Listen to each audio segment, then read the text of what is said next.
May idea ka na ba, pinsan?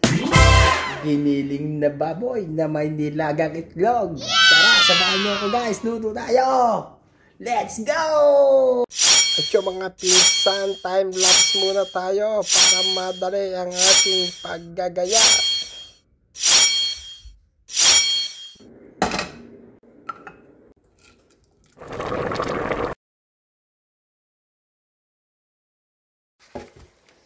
Tara na pinsan ang ating bida, ang ating giniling na yobab. Wow! Sarap!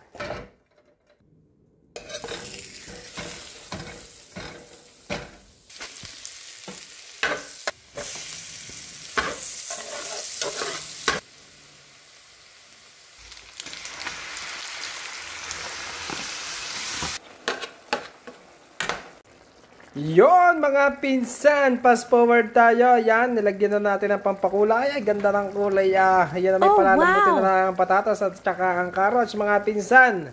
Yan na may alam kung alam nyo na kung paano ang atake nyan. At baka mas masarap pa ang dali na sa inyo. So paano? Hintay lang ng konti. At yun mga pinsan, nakakita tayo din ng isang Argentina liver spread. Lagyan natin ng konti. Yo mga pinsan, taktakan natin na rin ng konting liver spread. At ang tira ay isang tinapay na. Yun mga pinsan, nadali na ang ating giniling na walang kadaya-daya. What? Ay, may itlog pa yan. So paano, kain tayo? Kain mga pinsan.